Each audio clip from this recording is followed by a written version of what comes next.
So I'm here today with Natalie Geraghty, and Natalie is the director and owner of Purple Tree Communications. Nice to meet you, Natalie. Yeah, nice to meet you too, mate. So kick off and tell us a bit about Purple Tree Communications. Okay.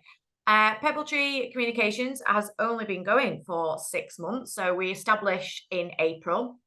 I set up the business after working in a construction company for the last 11 years. We focus on delivering strategic communications for highways businesses. That was the division that I worked in my previous life. And before that, I was a journalist. So I kind of bring my knowledge of highways and journalism experience all together to work for small, medium enterprises who need that little bit of support to get their story out there. So, yeah, we're quite new, but we're doing all right. We're enjoying it. Good. So what are the things that you focus on most? What are the key strengths of the offering that you offer?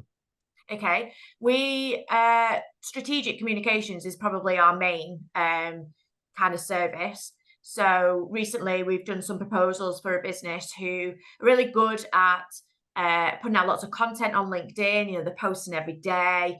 There's a story somewhere. They might have lots of different press releases, but none of it is linked to a strategy. So it's just doing stuff for the sake of it. So we come in and then we take all of that. We work out business priorities and put a 3 to 5 year strategy together and then a supporting plan. And then some of the things that we do are like customer service. So we're very familiar with the customer service excellence standard from the Cabinet Office. So we can project manage that for businesses. And then your day-to-day social media management, like that extra resource to a team, we are really. And you mentioned SMEs. You're working with SMEs. Any particular sectors that you work in? Obviously, highways is your background. Which other areas are you working in?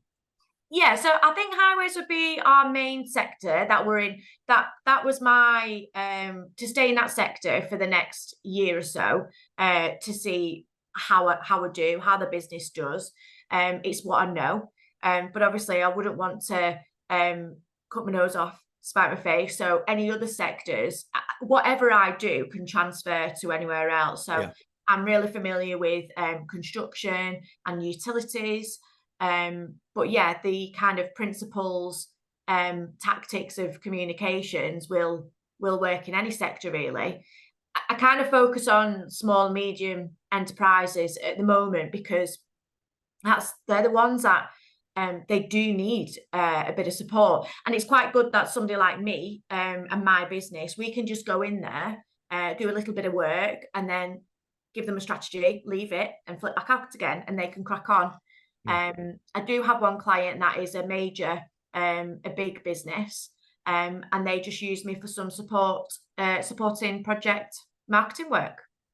Okay, cool. So what would you say sets you apart from other communications companies? What differentiates Purple Tree Communications? So what sets us apart is my knowledge of highways and my background in journalism.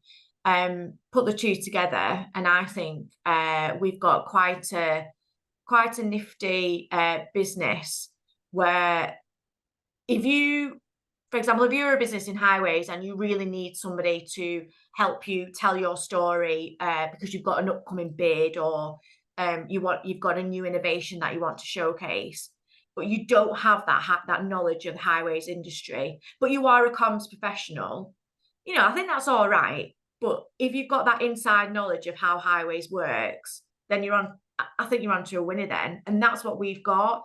I've also got quite a lot of contacts in various pockets of the industry. And my goal is to capitalize on that and then to use that to propel businesses that I work with. Good for you. Good for you. So what does the future hold? What are the challenges and what are the opportunities ahead? Okay, so last week was very busy. I worked with one of my clients on the industry's biggest event, Highways UK. And I actually got the opportunity to host the keynote theatre on Thursday morning and introduce Shadow Roads Minister Bill Esterson.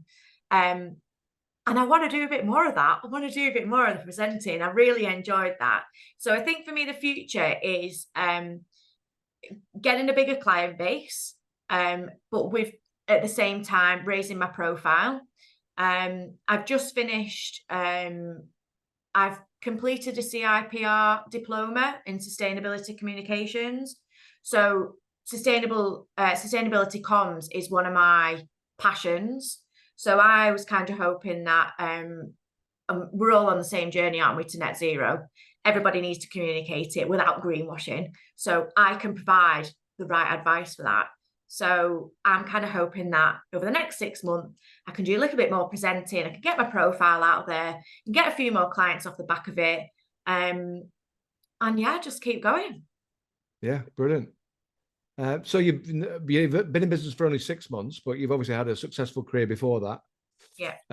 Along the way, what have been the learnings that you've had for yourself? Resilience is probably my biggest thing. I do like to thrive on a bit of pressure. I feel, what's the saying? Fear is the best form of motivation, or that kind of thing. I kind of like that little bit of just get on and do it. But I've realised that I've been in some situations, personally and professionally, that have made me a stronger, more resilient individual. I'm quite vocal on my social media pages about my mental health struggles and endometriosis. So I do quite like blogging about those personal aspects. And because I have done, I've had a lot of people who will talk to me. So in my previous role in the construction company, I was a mental health first aider, and my team would produce a weekly newsletter. And our newsletter used to be really informal, and the feedback that I would put things in there that I knew people would relate to. And we got some really good feedback on that. And that's how I feel like comms should be: authentic, genuine. So I've learned that it's okay to be my authentic self. Something I was really worried about when I was presenting last week, because give me a microphone and a stage and I quite like showing off. But I managed to contain it. So yeah, I think resilience, and that it's all right to be yourself. They're my two big things, I think. Absolutely. There's nobody else like you. No, there definitely isn't. So if you had the chance to change things, looking back over your career and the start of your business journey, what might you do differently? Right, let's put it this way. I decided to go self-employed at the same time as starting to renovate this house. And this house is the gift that keeps on giving, right? And I also started to study for this diploma. So that's 3 things in one go. I don't have any regrets.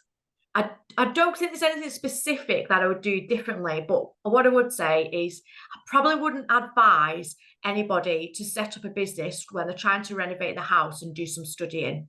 So it's a little bit much, but I got through it, and then I'm resilient at the end of it. Great advice. Natalie, thank you so much. It's been a pleasure. Thank you very much.